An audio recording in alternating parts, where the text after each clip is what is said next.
The ceremonial club, the Uprasse, arched through the air with solemn finality. A sickening thud rang out.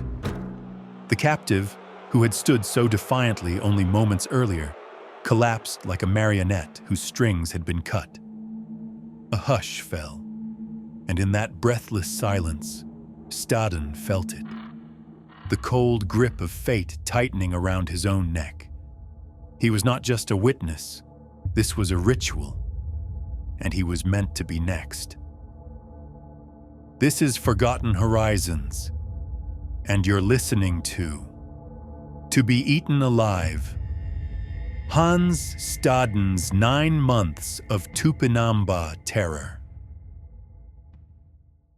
Previously, after a violent ambush, Hans Staden was captured by Tupinambá warriors. Dragged to their village, forced to announce himself as food, and brutally beaten by the women, he was left in a hut, a terrified captive marked for a cannibal ritual. Darkness pressed in, thick and suffocating, broken only by the flickering firelight from distant huts and the raucous sounds of his captors' ongoing celebrations. Their triumphant shouts, the rhythmic thumping of feet, the eerie drone of their songs. Each sound was a nail hammered into the coffin of Hans Staden's hope. He lay in the coarse hammock, his body a symphony of agony, his leg throbbing from the gash, his skin raw and bruised from the gauntlet of fists and hatred. But physical pain was a dull counterpoint to the terror that clawed at his mind. He was theirs, their property, their meat. Every rustle of the palm leaf walls, every shadow that danced in the periphery, promised the imminent arrival of his executioners. Sleep was an impossibility, a luxury stolen by the chilling certainty that he was to be eaten. He was a living ghost, caught in the anteroom of a cannibal feast, his every breath a fragile defiance against a gruesome, preordained end. This was not merely capture, it was the beginning of an unimaginable descent. 9 agonizing months suspended between the primal fear of death and the desperate, flickering flame of faith. This is the story of a man's spirit pushed to the very precipice of human endurance, a testament to the will to survive when survival itself seemed a curse. The nightmare began to take formal shape. The 2 brothers who had first seized him, the warrior Jepipo Wasu and his younger sibling Alkandar Miri, came to Staden's hut. Their faces, illuminated by the guttering fire, were impassive, their eyes holding no hint of mercy. They informed him of his fate, not as a sentence, but as a transaction, a matter of honor among them. He was to be gifted to their uncle, Iparu Guasu, the great shark. It would be Iparu Guasu's privilege to kill Staden at the coming feast, an act of ritual significance that would allow the chief to claim a new name, a mark of enhanced prestige. This, they explained, was a debt repaid. A year earlier, the great shark had bestowed a captive upon Alkandar, allowing the younger warrior to perform his own first ritual killing and earn a name of honor. Now Hans Staden's life was the currency of that returned favor. He was not just to be eaten. He was a ceremonial offering, his death a stepping stone for another's glory. They told him the women would soon lead him out for the Uprasse. He didn't understand the word, but its meaning would soon be seared into his memory. It meant to dance. But this was no dance of celebration for him. All the women of the 7 huts that comprised the village of Uwatibi gathered, a formidable, chattering throng. They dragged Staden by the ropes still knotted around his neck out into the open space of the village. The cords pulled so tight, he could scarcely breathe, each gasp a painful struggle. In his agony, he later wrote, he thought of the suffering of Christ, finding a strange solace in that shared innocence amidst torment. They hauled him before the hut of the village's paramount chief, a man named Guiratinga Wasu, the great white bird. A pile of freshly dug earth had been heaped before the dwelling, and they forced Staden onto it, binding him so tightly he could not move a muscle. This, he thought, must be the end. He scanned the crowd, his eyes desperately searching for the Uprasse, the heavy ornate club used for ceremonial executions. He saw nothing.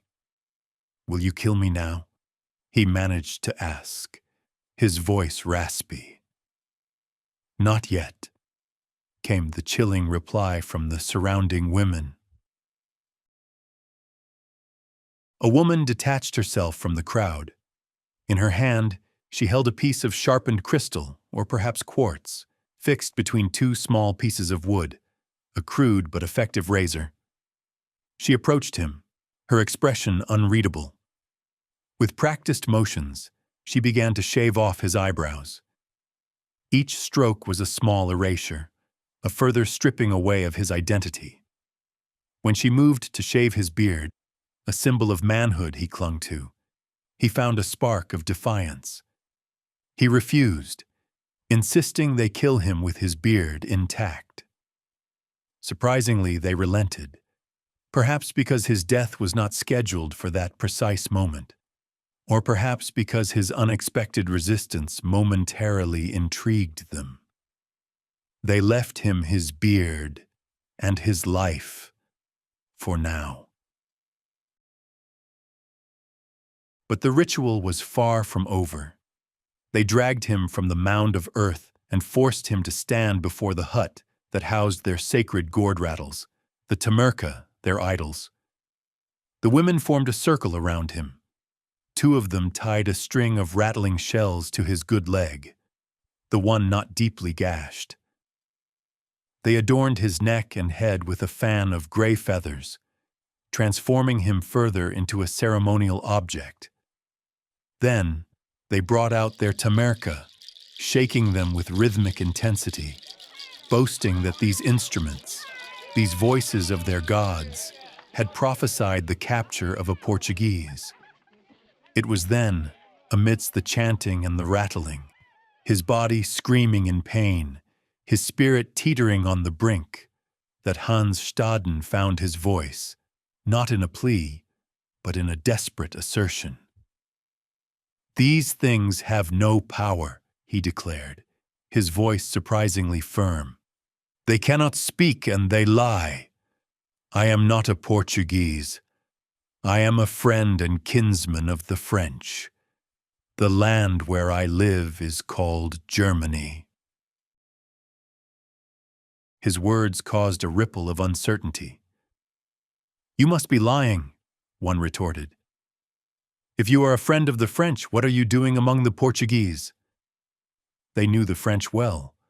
The French, they explained, were their allies, their trading partners. Every year, French ships arrived laden with knives, axes, mirrors, scissors, and combs, treasures in this world of wood and stone. In exchange, the Tupinambá provided Brazil wood, cotton, vibrant feathers, and pepper. The French were good friends. The Portuguese, however, were a different story. They were treacherous. Years ago, the Tupinambá recounted, the Portuguese had come to their lands, initially feigning friendship and trade. But when their people had unsuspectingly boarded the Portuguese vessels, they had been seized, bound, and delivered to their mortal enemies, the Tupinican, to be killed and eaten. The Portuguese had shot and killed the father of the very two brothers, Jepipo Wasu and Alcindar Miri, who had captured Staden.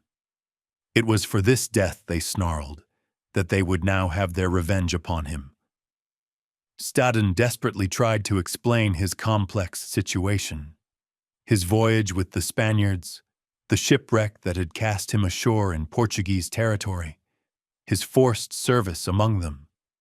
He was an Alaman, a German, caught in the cross-currents of colonial rivalries he barely understood. As fate would have it, a sliver of corroboration emerged from an unlikely source. A young Tupinambá warrior in the village had himself once been a captive of the Tupinican. He had been sold to the Portuguese at São Vicente and had lived for a time near the fort at Bertioga. He knew Staden by sight and could confirm the story of the Spanish shipwreck and Staden's subsequent reluctant service. This testimony quieted some of the immediate accusations, but it did little to dispel the overwhelming suspicion. Staden's life still hung precariously. His only shield, the fragile claim of French friendship. His only hope that a French ship might arrive before the ceremonial fires were lit. Days bled into a routine of dread. He was a spectacle, a living curiosity. The villagers would come to stare, to taunt. His wounds throbbed, his hunger gnawed, but the fear of the Iwerapem was a constant overshadowing presence. He prayed incessantly, his faith a solitary beacon in the oppressive darkness of his captivity. He pinned his hopes on encountering a Frenchman, someone who might live among the natives as a trader, someone who might show him Christian mercy. Then, news arrived. 4 leagues away, in another Tupinambá settlement, lived a Frenchman. The natives called him Karmatoumare. When this Frenchman heard of Staden's capture, he made the journey to Uprasse to see the prisoner. Staden's heart leapt. Hope, sharp and sudden, pierced through his despair. Surely he is a Christian, he thought, his mind racing. He will speak up for me. He will tell them I am not their enemy. The natives gathered eagerly, a silent, watchful audience, as the 2 Europeans were brought together. Staden, naked save for a small scrap of cloth, his body still bearing the marks of his capture and the recent rituals, his face gaunt, approached the Frenchman. Karmatoumare addressed him in French, a language Staden understood only poorly after his long years away from Europe. Staden stumbled through a reply, trying to convey his identity, his desperation. The Frenchman listened, then turned to the assembled Tupinambá. Staden watched his face, his breath caught in his throat, waiting for the words that would mean life or death.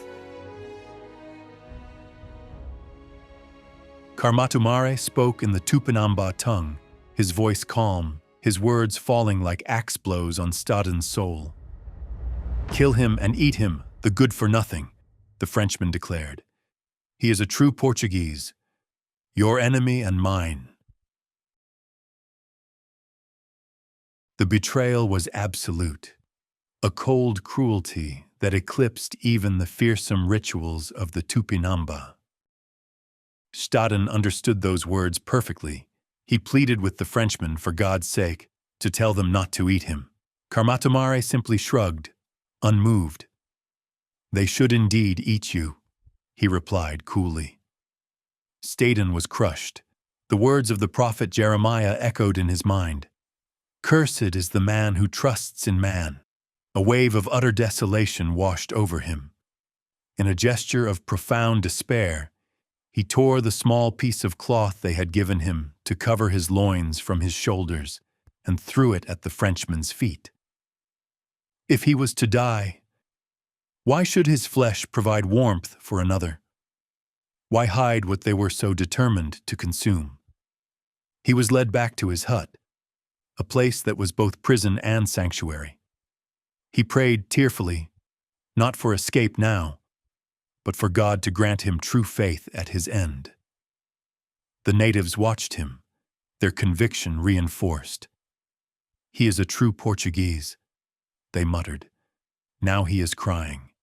He is afraid of death. The Frenchman, Karmatoumare, stayed in the village for 2 days, a constant, indifferent witness to Staden's misery, and then returned to his own dwelling, leaving Hans Staden to the fate he had so casually endorsed. The Tupinambá, their doubts erased by the Frenchman's pronouncement, now resolved to hold their feast and kill Staden at the earliest opportunity. As they began their preparations, they taunted him mercilessly. His health, already fragile, began to fail. A savage toothache descended upon him, the pain so severe he could not eat. His master, the great shark, Uprasse, demanded to know why he was not eating. When Staden explained his agony, the warrior offered a brutal remedy. He would knock the offending tooth out with a piece of wood and a stone. Staden refused, terrified of the crude dentistry. The chief then delivered an ultimatum. If Staden did not eat and regain his strength, if he grew thin and unappetizing, he would be killed before the appointed time of the feast. He was caught in a horrifying paradox, forced to eat to stay alive long enough to be eaten. It was in this moment of absolute despair, Staden later wrote, that he prayed his most fervent prayer, a plea for deliverance from the hands of the tyrants, or for the strength to face his gruesome end without his faith wavering. He felt, he recalled, that God himself was strengthening him for the final hour. Just as all hope seemed extinguished, a strange and unexpected event unfolded. Something had happened in the village. Sudden, mysterious, and deeply ominous. It struck only days before the planned feast, the one meant to feature Staden as the main course. He heard a great commotion outside his hut and braced himself, thinking his time had come. But it was not his executioners who approached. It was the brother of the chief, Uprasse, his face a mask of panic. He told Staden that everyone who had recently traveled to the nearby village of Mambukaba was now deathly ill. He begged Staden to speak with his god, to ask his god to make them well again, for surely his god must be angry. Staden, seeing a sliver of an opening, replied, "Yes, my god is angry that you wanted to eat me." He told the man to have his brother return to his own hut, and then he would pray.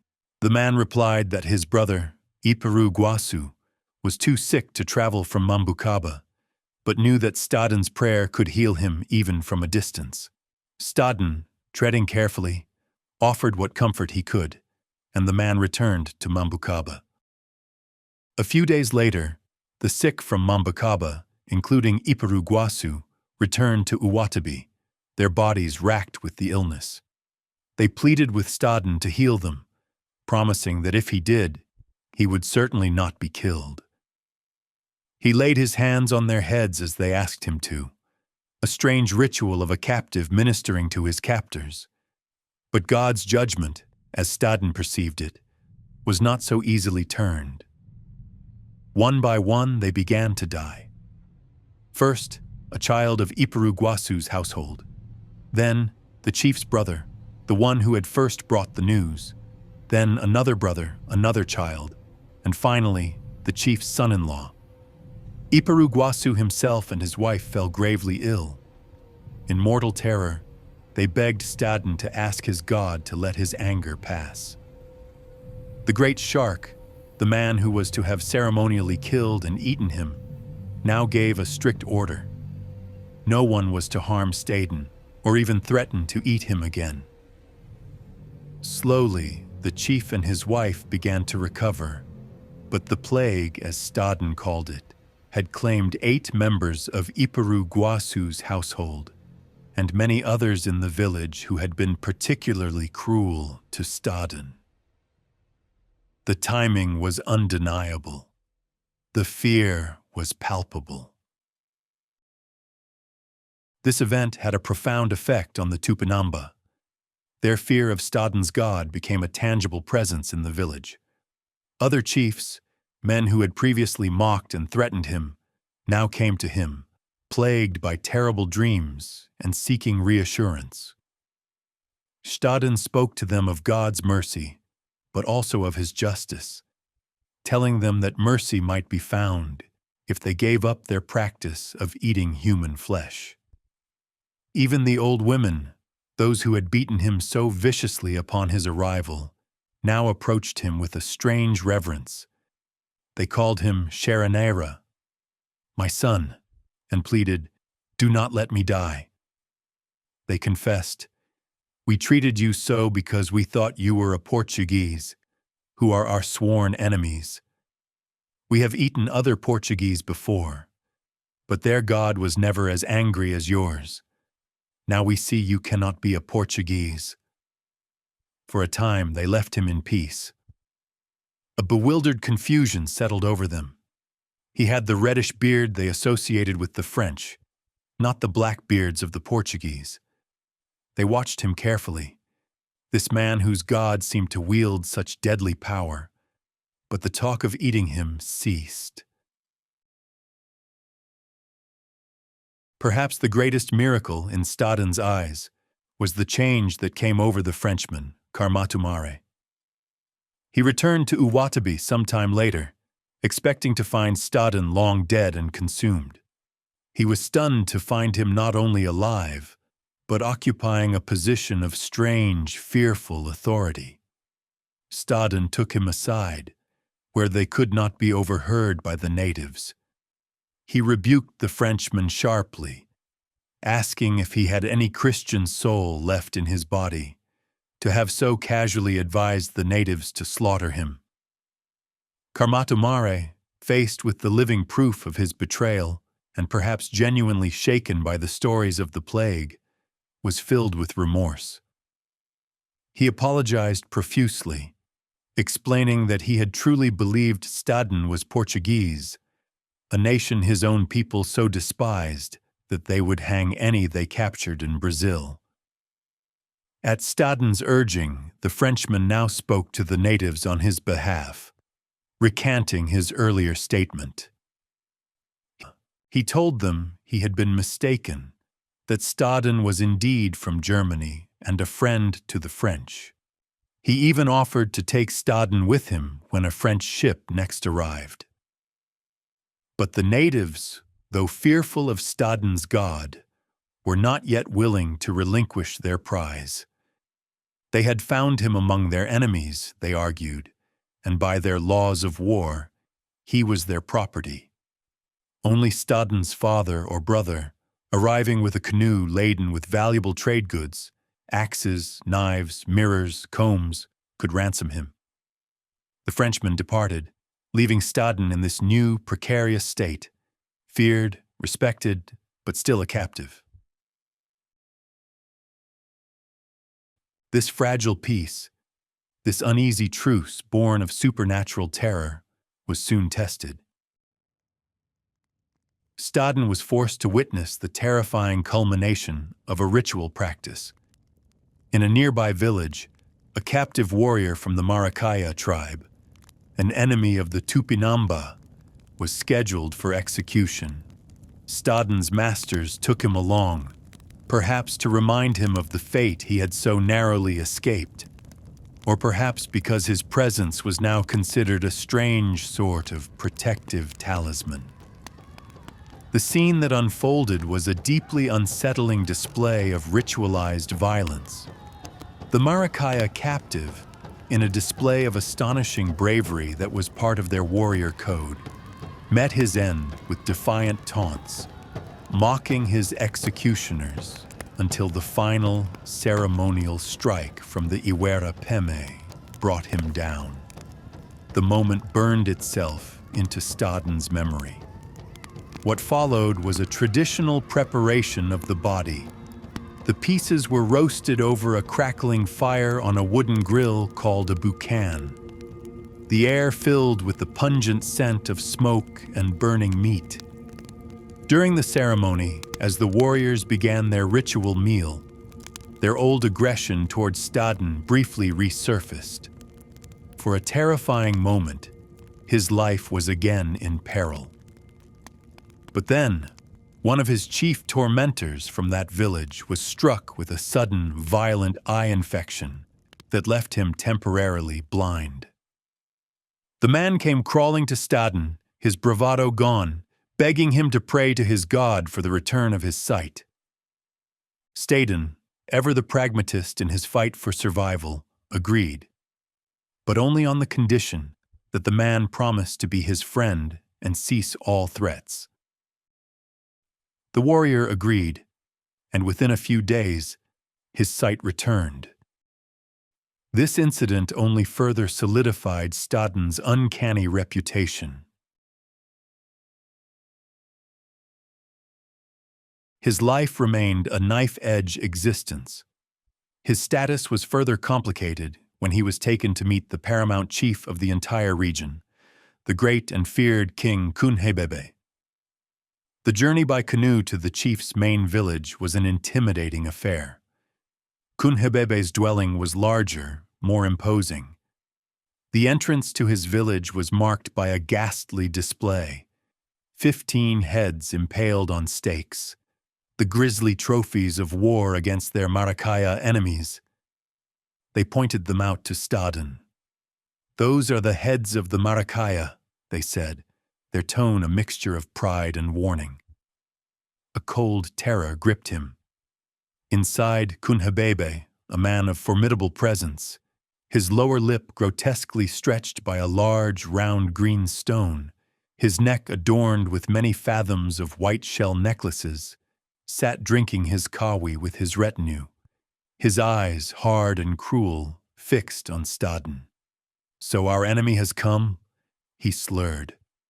"I am here," Staden replied, "but I am not your enemy." Kunhambebe was not easily swayed. He interrogated Staden relentlessly.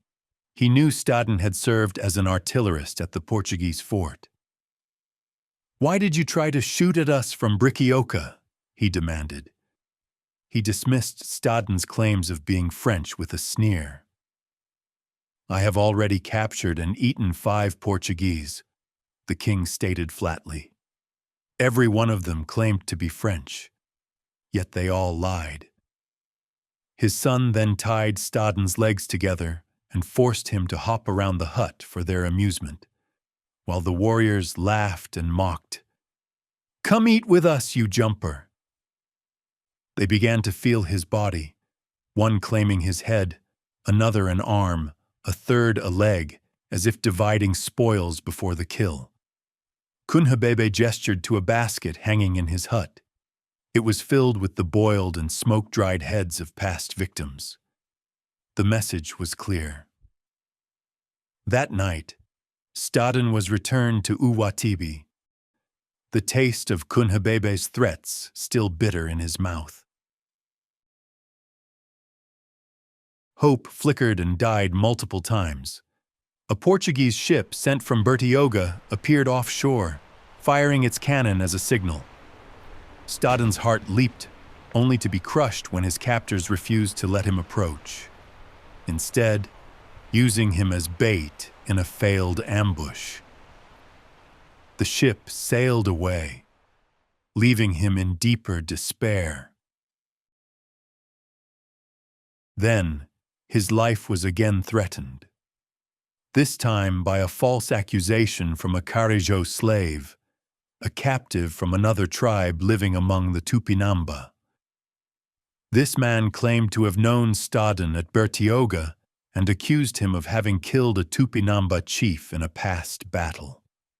It was a lie, but a dangerous one, meant to curry favor with their captors. The Tupinambá were on the verge of enacting revenge. Staden prayed to God with all his might to protect him from the slander and to reveal the truth. Soon after, the Carajo man fell gravely ill. Seeing that he would not recover, and unwilling to let his body go to waste, the Tupinambá carried out their customary rites early. It was a sudden and grim end for Staden's accuser. Seizing the moment, Staden proclaimed to the terrified onlookers, "My God has become angry with the Carios for his lies against me, has made him sick, and has moved you to judge him. Thus will my God treat all who wish me harm." This moment, more than any other, solidified his reputation as a man protected by a powerful and mysterious God. The whispers grew louder. He was a holy man, a dangerous man, one whose God struck down liars. 9 long months had crawled by since his capture. 9 months of unrelenting terror, of dashed hopes, of witnessing horrors that would haunt him for the rest of his days. Then, a new sail appeared on the horizon. A French ship, the Marie Belote, anchored in the Bay of Guanabara, near the Tupinambá village of Uprasse, some 8 leagues distant. A boat from the ship eventually arrived to trade for local goods: pepper, monkeys, parrots. Staden, his heart pounding, begged the French crew for passage, for rescue. But the natives demanded a high price in trade goods, more than the sailors were authorized to offer, and the deal fell through. As Staden watched the French boat prepare to leave, a final desperate resolve seized him. "Oh, merciful God," he thought, "if this ship leaves without me, I will surely perish among them." He shoved a native aside and made a mad dash for the shore, the entire village erupting in shouts and chasing after him. He plunged into the water and swam frantically for the boat.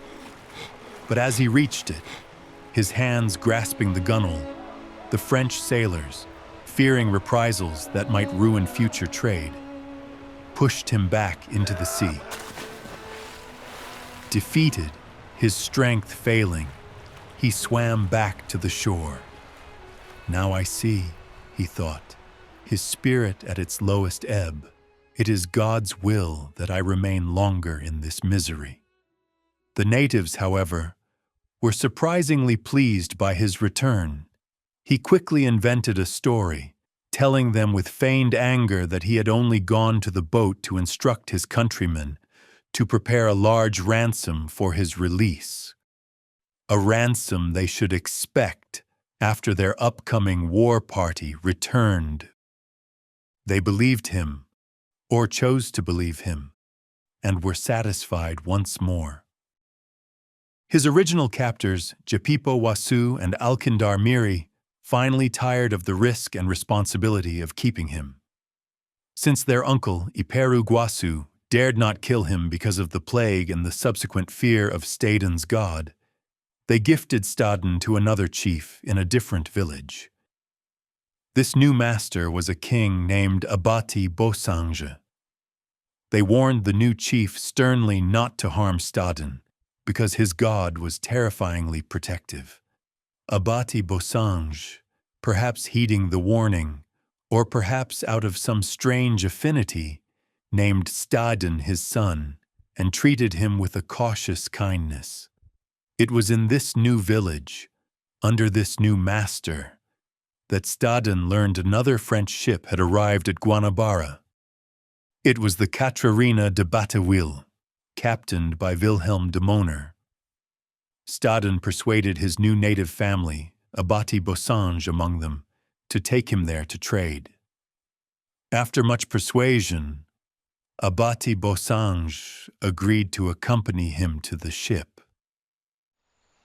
The canoe carrying Staden and his captor, Chief Abati Bosange, cut through the waters of the bay, heading towards the silhouette of the French vessel. This was it, the culmination of 9 months of terror, prayer, and sheer, bloody-minded endurance. As they drew alongside the Catarina de Batteville, Captain Wilhelm de Moner, having been alerted to their approach, appeared at the rail. The final act of Staden's nightmare was about to unfold. A tense drama of deception and desperation played out on the high seas. Abati Bosange, once aboard the French ship with Staden, was adamant. He would not simply give up his son. He expected a significant ransom, a wealth of European goods. Captain de Moner, a shrewd and experienced trader, knew that direct persuasion or an open attempt to seize Staden would likely end in violence, jeopardizing not only Staden's life, but also future French trade in the region. He had to be clever. He devised a ruse, a piece of theater designed to play on Tupinambá customs and emotions. First, de Moner gathered his crew on deck. Through an interpreter, he addressed Chief Abati Bosange, thanking him profusely for not having killed Staden, for having kept him safe. As a reward for this kindness, he offered a bounty of gifts, knives, axes, mirrors, combs, a generous offering, but not yet the full ransom Bosange expected. Then, the captain shifted his tone, explaining his new plan. He proposed that Staden, being so well known and apparently trusted by Bosange's people, should return to the shore with the chief. There, Staden would act as a trade agent for the French, gathering pepper and other valuable commodities until the next French ship arrived the following year. This was a clever delaying tactic, designed to make Bosange feel he was still in control, still benefiting from Staden's presence. At this precise moment, as prearranged, 10 French sailors, chosen perhaps for a vague resemblance to Staden or simply for their boisterous acting abilities, rushed forward. They began to wail and cry, pretending to be Staden's long-lost brothers. They surrounded Staden, clinging to him, their voices choked with feigned emotion. "He must come home with us," they cried to the captain. "Our father, our old father, is dying. He wishes to see his son, Hans, one last time before he passes from this world." They refused to allow Staden to stay, their pleas becoming more desperate, their grief more theatrical. The captain, Wilhelm de Moner, turned to Chief Abati Bosange with a look of feigned helplessness and immense frustration.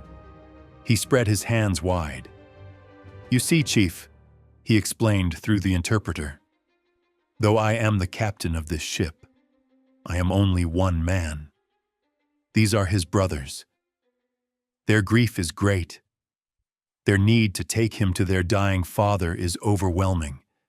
I cannot stand against the will of so many grieving brothers. My hands are tied." Staden played his part perfectly. He expressed a desire to stay with Abati Bosange, his father, but shrugged sadly, as if to say that his brother's pleas were too powerful, too emotionally charged, to deny. He was torn, he implied, between his loyalty to Bosange and his sacred duty to his dying father. Chief Abati Bosange, a man who understood the iron bonds of kinship and the deep imperatives of family obligation within his own culture, was visibly moved by this display of fraternal loyalty. He saw himself outmaneuvered, not by force, but by an emotional appeal he could not, in good conscience, refuse. He began to weep and wail loudly, a genuine expression of loss, or perhaps frustration, or a complex mixture of both. He cried that if Staden must go, then he absolutely had to promise to return on the very next ship. He declared that he had loved Staden like his own son, and was furious at the people of Uprasse who had originally wanted to kill and eat him. One of the chief's wives, who had accompanied him onto the ship, began the formal ritual wailing of farewell, a high-pitched lament that was part of their custom when a loved one departed. Staden, his heart soaring with a mixture of disbelief and overwhelming relief, dutifully wailed back, participating in the final act of this elaborate charade, his own tears, however, being tears of impending freedom. The captain, seizing the moment, quickly loaded Abati Beausange's canoe with the promised gifts, the knives, axes, mirrors, and combs, a parting gesture worth about 5 ducats. The chief and his retinue, still lamenting, climbed back into their canoe and paddled back towards the shore, leaving Hans Staden standing on the deck of the French ship, a free man. His 9-month nightmare was over. The shadow of the Uprasse had finally lifted. So the Almighty Lord, the God of Abraham, Isaac, and Jacob, helped me out of the power of the tyrants, he would later write. His words imbued with the profound conviction of a man who had stared into the abyss and been pulled back by what he could only perceive as divine will. To him be praise, laud, and honor, through Jesus Christ, his beloved Son, our Savior. Amen. On the last day of October, in the year 1554, the Catarina de Batwil set sail from the harbor of Rio de Janeiro, bound for France, carrying a passenger who had tasted hell and lived to tell the tale. Staden's deliverance from the Tupinambá was not, however, the end of his trials. The voyage home to Europe was itself fraught with peril. The Catarina de Batwil was attacked by a Portuguese vessel, and in the ensuing naval battle, Hans Staden, the man who had survived 9 months among cannibals, was gravely wounded. Lying injured, his life once again hanging in the balance, he prayed once more, not to escape death this time, but to live long enough to return to his homeland, to bear witness, to tell the world of God's miraculous intervention on his behalf. His prayer was answered. He recovered from his wounds. He eventually made his way back to Europe, landing in the port of Dieppe, France. There, he learned a chilling piece of news. The Maria Belete, the very French ship whose crew had callously pushed him back into the sea months earlier, refusing him rescue when he had made his desperate swim for freedom, had been lost. The ship had foundered in a storm, and all hands had perished. For Hans Staden, this was the final, terrifying affirmation of God's intricate and often inscrutable justice and his boundless mercy. He had been spared, while those who had wronged him or failed him had met their end. Returning to his native Hesse, Hans Staden did what he felt compelled to do. He wrote down his story. He documented in meticulous, unsparing detail the horrors he had endured, the customs of the people who had held him captive, and the unwavering faith that had, he believed, been his shield and his salvation. His account, published as the Wahrhaftige Historia, the true history, became a landmark, a terrifying and fascinating window into a world previously unknown and unimaginable to most Europeans. It was a tale of survival against impossible odds, a testament to the resilience of the human spirit. But above all, for Staden, it was a chronicle of divine providence, a story he was destined to share. His 9 months of terror, lived under the constant threat of being eaten alive, became more than just a personal ordeal.